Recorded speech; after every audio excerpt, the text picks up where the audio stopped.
नमस्कार बच्चों, मैं शिवम एक बार फिर से आप सभी के सामने उपस्थित हूँ एक नई वीडियो के साथ। आज की वीडियो में हम जानेंगे वियोजन अभिक्रियाओं के बारे में, जिसे डिकम्पोजिशन रिएक्शन भी कहते हैं। इससे पहले हमने अभिक्रिया के प्रकार एवं रासायनिक अभिक्रिया के बारे में जाना था और संयोजन अभिक्रिया के बारे में भी जाना था। वो वीडियो अगर आपने नहीं देखी है तो डिस्क्रिप्शन में लिंक है, उस वीडियो को देख सकते हैं।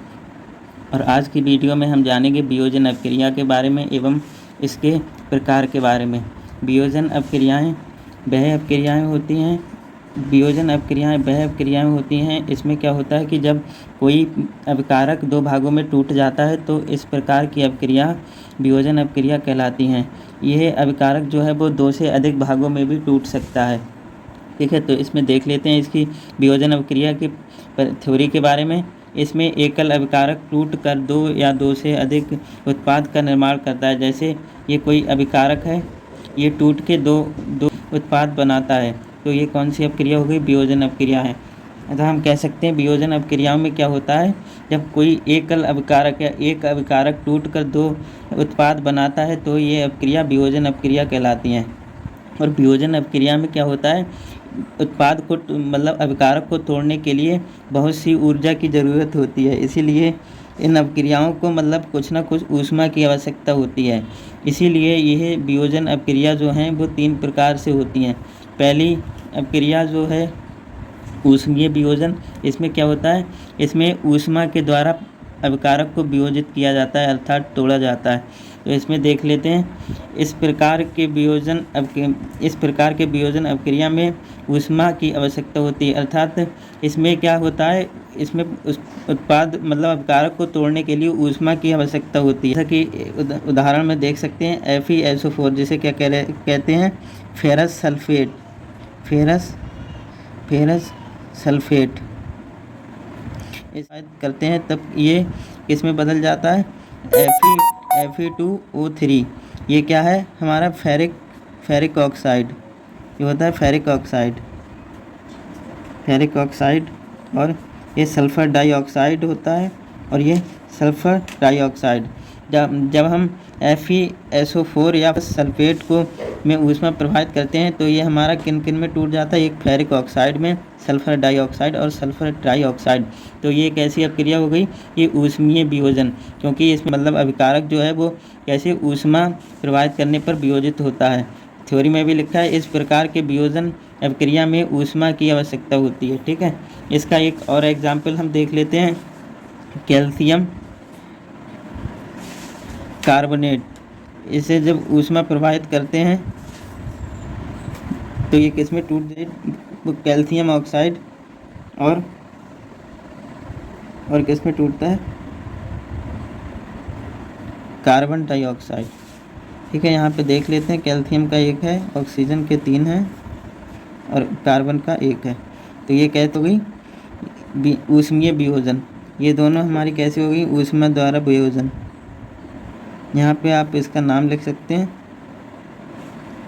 इसे चूना पत्थर भी कहते हैं, चूना पत्थर। और ये जो है बिना बुझा चूना इसे कहते हैं, कैल्शियम ऑक्साइड को बिना बुझा चूना। और ये तो आप जानते ही इसे कार्बन डाइऑक्साइड को। इसके बाद में आते वैद्युत वियोजन। ये वियोजन अभिक्रिया का दूसरी प्रकार की वियोजन अभिक्रिया है। पहले हमने ऊष्मीय वियोजन पढ़ी, अब हम पढ़ते हैं वैद्युत वियोजन। इसमें क्या आता है, यह वियोजन अभिक्रिया वैद्युत धारा प्रवाहित करने पर होती हैं। अर्थात वह वियोजन अभिक्रियाएँ जिसमें विद्युत धारा प्रवाहित करने पर कंप्लीट होती हैं वे कैसी कहलाती हैं, वैद्युत वियोजन अभिक्रिया कहलाती हैं। ठीक है, इसका एग्जाम्पल देख लेते हैं, जैसे जल में जब हम ऊष्मा प्रवाहित करते हैं, ऊष्मा नहीं, वैद्युत धारा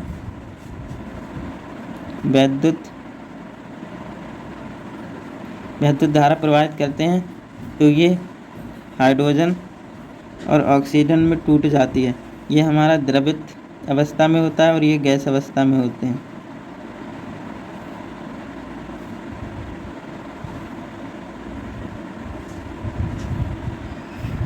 ठीक है, वैद्युत वियोजन अभिक्रियाएँ वह वियोजन अभिक्रियाएँ होती हैं जो वैद्युत धारा प्रवाहित करने पर होती हैं। ठीक है, ये आपको समझ में आ गया होगा।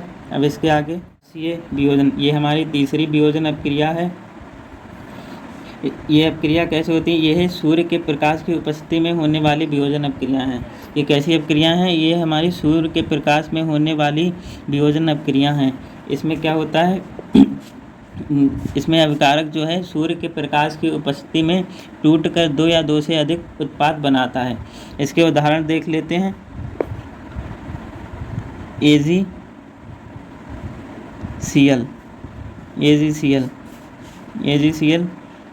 जब सूर्य के प्रकाश की उपस्थिति में ऐसे अनकी अपक्रिया होती तो ये सूर्य के प्रकाश की उपस्थिति में क्या करते हैं? ये टूट जाते हैं अर्थात वियोजित हो जाते हैं। इसमें वियोजित होते हैं Ag+Cl।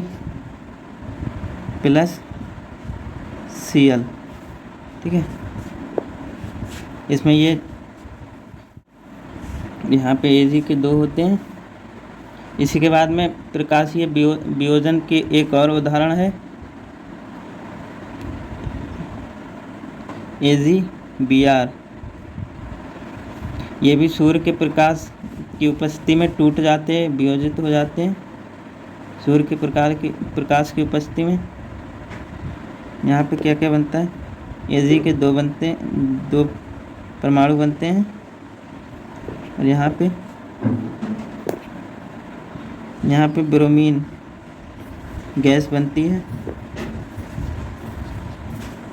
ये गैस अवस्था में पाए जाते हैं और ये ठोस अवस्था में होते हैं।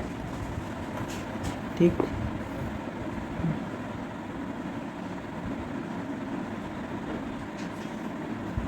तो ये हो गई हमारी प्रकाशीय वियोजन अपक्रियाएं। ठीक है, अब देख लेते हैं ये जो वियोजन अपक्रियाएं हैं ये कुछ ना कुछ ऊष्मा को अवशोषित कर रही हैं।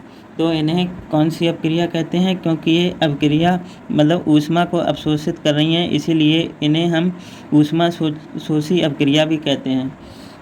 इसके बारे में देख लेते हैं, आपकी पुस्तक में भी दे रखा है ऊष्मा शोषी अपक्रियाओं के बारे में। थ्योरी देख लेते हैं आप। वे अपक्रियाएं जिनमें अभिकारक को तोड़ने के लिए ऊष्मा, प्रकाश या वैद्युत ऊर्जा की आवश्यकता होती है उन्हें ऊष्मा शोषी अपक्रिया कहलाती हैं। इसके दूसरे शब्दों में देख लेते हैं, वह अपक्रियाएं जो ऊष्मा को अवशोषित करती हैं ऊष्मा शोषी अपक्रिया कहलाती हैं, जिन्हें इंग्लिश में एंडोथर्मिक रिएक्शन कहते हैं। ठीक है, एक बार फिर से देख लेते हैं। आज हमने जाना वियोजन अपक्रियाओं के बारे में। वियोजन अपक्रियाएं वे अपक्रियाएं होती हैं जिसमें एक अभिकारक 2 या 2 से अधिक उत्पादों में टूट जाता है और मतलब पदार्थ का निर्माण करता है या उत्पाद का निर्माण करता है। ये अपक्रियाएं वियोजन अपक्रियाएं कहलाती हैं। जैसा कि यहाँ पे आपने देखा, ये कोई अभिकारक है जो कि 2 भागों में टूट गया या 2 उत्पादों में टूट गया, A, B और C। ठीक है, और वियोजन अपक्रियाएं निम्न 3 प्रकार से हो सकती हैं। कौन कौन सी? पहले हमने पढ़ी थी ऊष्मीय वियोजन, दूसरा पढ़ा था वैद्युत वियोजन, इसके बाद में तीसरा हमने जाना था प्रकाशीय वियोजन। ऊष्मीय वियोजन में हमने 2 अपक्रियाओं के बारे में देखा था, 2 उदाहरण।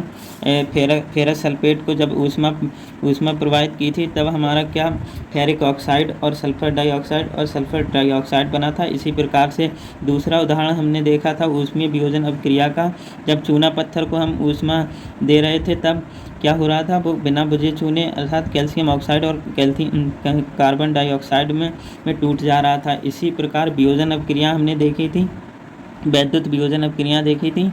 ये वियोजन अपक्रियाएं कब होती थी? जब हम वैद्युत धारा प्रवाहित करते थे। इसमें हमने जल देखा था, अर्थात जल को अगर हमें अगर तोड़ना होगा तो हमें क्या करना पड़ेगा? वैद्युत धारा प्रवाहित करनी पड़ेगी, तभी वो हाइड्रोजन और ऑक्सीजन गैस में टूट जाएगा। वियोजन अपक्रिया का तीसरा प्रकार था, ये सूर्य के प्रकाश की उपस्थिति में हो रही थी। मतलब प्रकाशीय वियोजन अपक्रियाएं कब हो रही थी? जब सूर्य के प्रकाश की उपस्थिति में हो रही थी।